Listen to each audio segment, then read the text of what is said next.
Welcome back to Sledgehammer Horror, guys. I am Ken Sledge, and let's talk horror. Now, today I'm joined by the amazing Warren Badenski. Warren, how you doing today?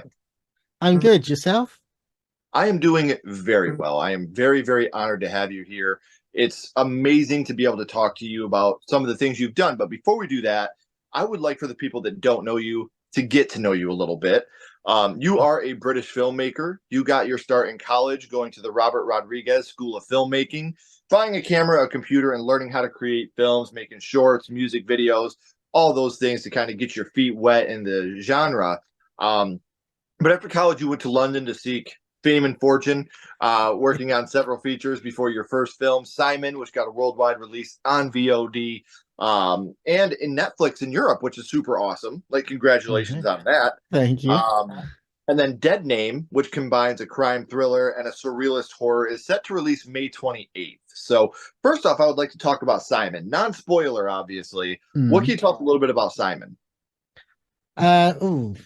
So, God, what do you want to know about? So, did you want like the plot or Yeah, just I a little bit can? about the Yeah. film. So Simon follows a journalist who's been disgraced in the eyes of sort of like the public, the police, and everything.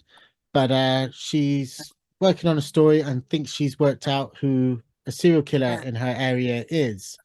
But nobody believes her, so she goes in to get hard evidence, attracts his attention, and the two of them have a game of cat and mouse against each other. That's awesome. Is it still on VOD right now? Yeah, as far as I'm aware, I think it's on like all the usual suspects, Vudu, Plex. It's definitely on Prime. It used to be free on Prime, but it might be like a 99p or 99 cent rental now. And of course, if you're in Europe, it's on Netflix. Right. So And you guys don't got to go far looking for the links because we have them all down in the description. So make sure you're checking out Simon. And like I said, May 28th, just a couple weeks away, you're gonna be premiering Dead Name. So obviously, again, yeah. spoiler free.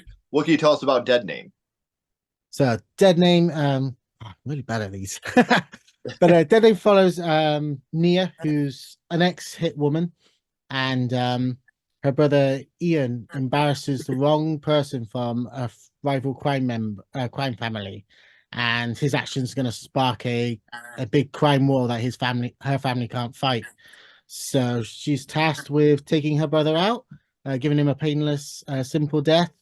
But Mhm. as she goes to do it and he disappears, she has to go find him, and suddenly, like the world of her nightmares and the dangers in the real world start combining into this dark and twisted tale.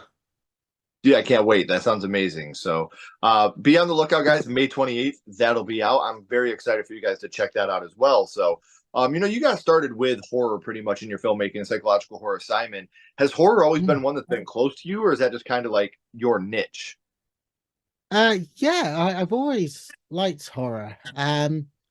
So I got kind of into horror on an early age because those are the sort of things that we spoke about because they were kind of forbidden tales. But even as a child, I heard of Hannibal Lecter and Jason Voorhees and aliens and things, and my parents were happy to tell me about those stories. You know, so I thought Hannibal Lecter was a real person for a while because of how like detailed they knew him. Instead, I found out it's based on books and these movies and things.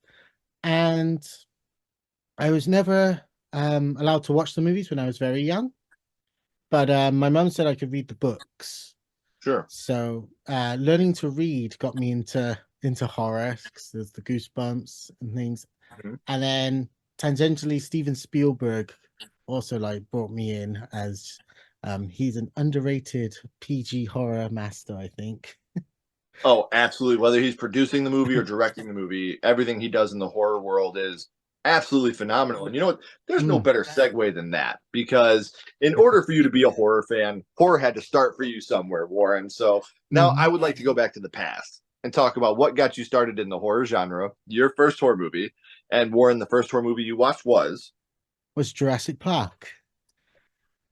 again, you talk about Stephen King and horror movies, it's always going to be Jaws and Jurassic Park. He did produce Yeah. Poltergeist. There's some, you know, tiff about what he really did on Mm. set there, but there's no denying he directed Jaws and Jurassic Park. So, do you remember about how old you were the first time you had seen Jurassic Park?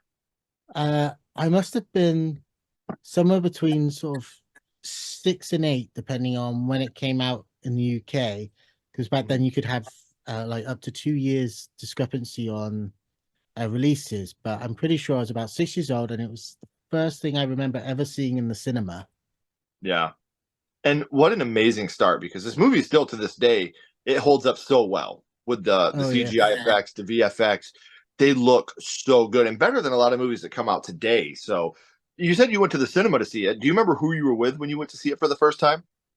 I was actually talking to my mum about this because I thought I'd taken my mum, or my mum had taken me to see it, and she was adamant she hadn't. So it must have been my nan took me to see it, and I remember it quite well because we were in the cinema. It was just me and her and an old couple who had also gone to see it next to us.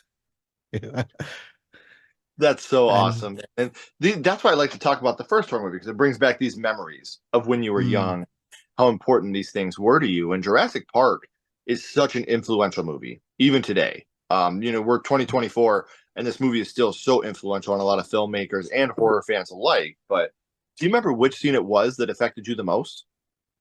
it's definitely got to be the T-Rex attack when the cars are stopped in the rain, and that comes out. It's the whole build up of the ripples in the water and the cut first, then that leg drop, and then the actual T-Rex. And it was mind blowing. And the sound of the Oh T-Rex, my God. like just it's such a terrifying moment in the film, and especially when we Mm, were young, we're watching this and it looks so real. The mm, dinosaurs looked real, the fear was real, everything about this movie felt so real and so visceral. I think that's why it stuck with a lot of us so much. And obviously as young kids we were infatuated with dinosaurs, loved yeah. dinosaurs, and the idea of bringing them back today, what it would be Mm, like to walk outside and see a triceratops just going down, you know what I mean? Like these little things that I thought would be so fantastical. And it looks so, and I can't give this movie enough credit for how well it holds up. You have a lot of it's movies, crazy. especially from the mid 90s, that just they Mm, look so bad today. And this movie is absolutely phenomenal. And we know what scene affected you the most, Warren, but what would you say your favorite scene from Jurassic Park was? ooh, so that one's always a good one. One of the other ones I think is always the raptor attack when Muldoon goes to the raptors and it pops out and it's the clever girl. Clever girl.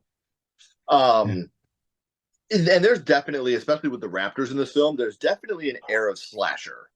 Like there's Mm, definitely a slasher feel with the Raptors in this film.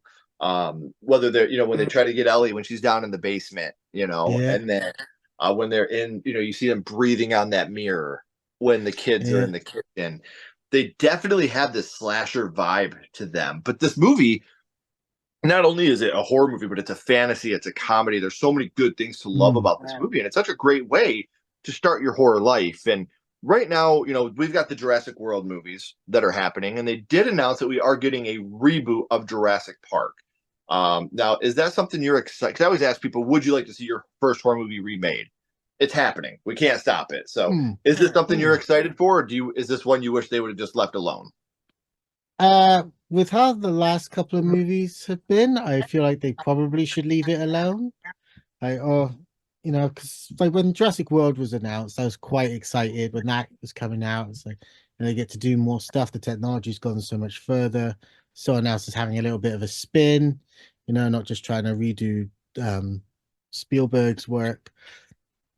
I don't know about this new one. It seems a little too close to the other ones, but oh, who was it that's involved?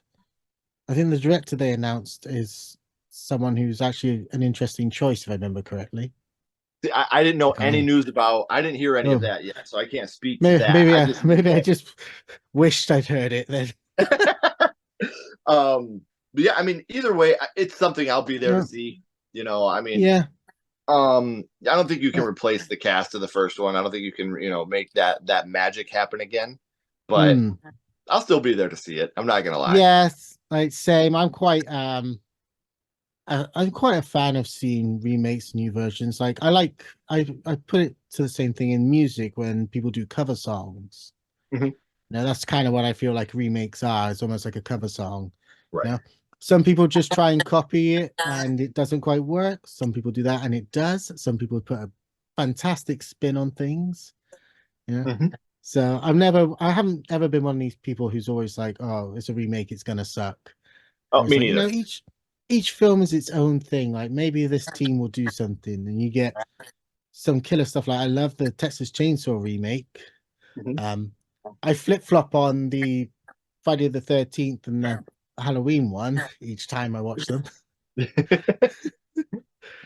See, and for me, it just take the bones of the original and put your own skin on it. Mm, Like that's how I've always felt. I don't want to watch a scene for scene remake of something because I've already seen it. yeah. And even if a Mm, remake's bad, nobody's going to come into my house and take the original away to where I can never watch it again. You know, yeah, if, absolutely. if the remake's bad, I don't ever have to think about it again. I'll go back to watching the original again. And if the remake can do something that I like, why wouldn't I want to check that out? Mm, Um, so I'm with you. Have never been anti-remake. I think even the worst remakes have silver linings to them. But yeah. we're talking about Jurassic Park, and I know a lot of people separate Jurassic Park and Jurassic World into their own franchises, but to me, they're all part of the same franchise. Everything, Yeah. you have the same characters coming back in Jurassic World that were in Jurassic Park. It's based around the same park in a lot of them. So Mm. I always ask when we're talking about a franchise, which movie in the Jurassic Park / Jurassic World franchise is your favorite of the bunch? Oh, I actually need to rewatch it, but for forever it had been The Lost World. It's my favorite. And I just it ups the ante in ways that always appealed to me. But I haven't managed to rewatch it yet. So I haven't rewatched it in about a decade.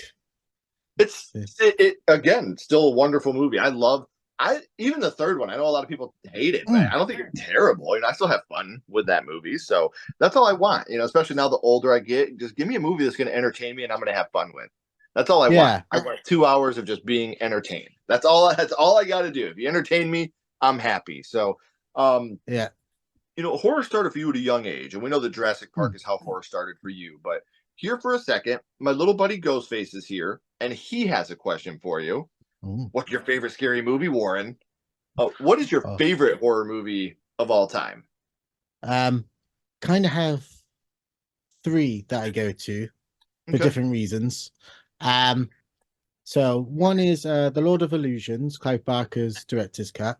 Um, I just really love that movie. It's got this noir twist to it, and then it's this kind of really messed up cult love story. So that's like my romance movie.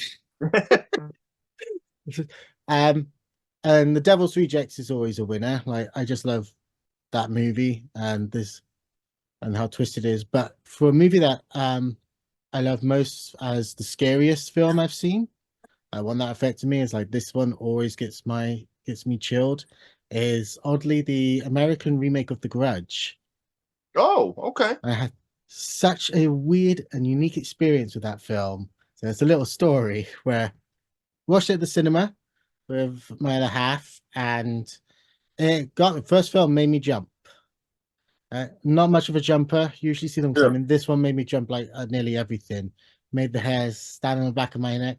And when I came out of it, I was so creeped out. I was just like, it feels like there's a black spot on my soul. And it stayed with me, this creepy feeling. Anyone would mention the grudge, and like I'd start like getting a cold sweat. Yeah. And then it eventually went away when I was having a trip in London and I was in Camden. It's like a market that's quite famous for alternative stuff. And there was an art stand of these beautiful paintings, and there was a copy of The Grudge 3 on there as well. Just like, that's so random. And a little note that just said, oh, the artist here starred in The Grudge 3, taking over the role of Kayako. So she played the ghost in the third film. And then I met her, and then she like popped around the corner as I was like, oh, this person was in The Grudge 3. How cool is that? She's like, Right. that's me. And when I met her, suddenly this dark thing, my like soul was like, oh yeah, movies are fake. And it like exercised this weird feeling that I'd had. That's amazing, and it's funny how these little things can stick with you forever. Like Yeah. seeing the grudge and then meeting the people from the cast. Like with our daughters, whenever we watch horror, I always try to show them things like, they've been on set with me, so they know, they knew Mm. Dad was getting his face ripped off in a movie, so they were able to see that ahead of time and see the makeup and prosthetics to learn this is fake, this isn't real. And Mm. I think that really the education of that has helped my kids to understand that this isn't real. It's okay to watch it and be scared, but you also know that you're going to be okay. It's just a movie. It's just play. It's just fun. Um, Yeah. and the Grudge, that really is. Ted Raimi's death in that movie with the tongue, Oh and yeah. oh God, man, love the movie. I think it's a blast. It's one of those movies I didn't like it the first time I had seen it, and I went Mm. back to revisit it for my first horror movie episode, and I was like, wow, this is way way better than I remember it being. And I mean, the movie literally starts with a bang. Like you literally start with Mm. someone unliving themselves at the very beginning of the movie, and That's it's right. just it's just 0 to 60 from that moment. Like everything from there is just top notch. So, man, Warren, I've had an amazing time talking about your first horror movie, your favorite horror movie, and don't forget, guys, Simon and Dead Name are available. Dead Name in a couple weeks, but keep checking back because if you go to Warren, you follow him on social media, you'll be able to get a link right when it comes out. I have all his social media links down in the description, as well as the links for Simon. So make sure you're following him to stay up to date on all the things he has coming up in the future. And that way, here in a couple weeks, when Dead Name comes out, you'll be one of the first to see it. I promise you're not going to want to miss this. So before I let you go, though, Warren, we're always bounce back to the same question. We're going to go back to Jurassic Park. And what Hmm. we're going to do here is rank this movie on a skull count. Now, we're not ranking it on acting, production, score, direction, nothing like that. We're not being critics. What we're going to do is rank this movie strictly on how much it affected you on your first viewing. So, 0 skulls being not effective, 5 being extremely effective. You can use half and quarter skulls anywhere in the middle. Mm. Warren, what would your ranking of Jurassic Park be? I'd have to go with 5 skulls, I think, from my first viewing. Absolutely. What's the new phrase everybody keeps saying? Changed my brain chemistry. Like I became obsessed with dinosaurs. It was on TV, like the making of was on TV. It's how I discovered like directors were a thing. Mhm. Yeah. And yeah, just absolutely like scared the life out of me, but loved every second of it afterwards. Agreed. It's one of those movies that stick. I'm glad that we got to experience it at such a young age because I was right around your age when I Mm. had seen it for the first time too, and it was just like it blew me away. It was so amazing, and to the point to where I took my kids to Universal, and I was still so excited for the Jurassic. We had the Jurassic World thing down there, and I was Oh so yeah. excited to be a part of that. Like to see it. It was so awesome, and um, I can't recommend it enough. So I know I said it a little bit ago, guys, but we're at the end of the third act. The credits are about to roll and the curtain's about to drop. But before that happens, please make sure you're following Warren on all his social media accounts. Make sure you're checking out Simon and get ready for Dead Name. That's coming out on May 28th. You guys are not going to want to miss it. So, Warren, please don't go anywhere. I got a couple more questions Mhm. for you. Everyone else, if you haven't already, please like and subscribe. It helps to build the channel more than you know. And follow SledgeHammer Horror on social media. Our links are in the description as well. But until next time, keep talking horror, stay what you are, and we'll see you guys soon.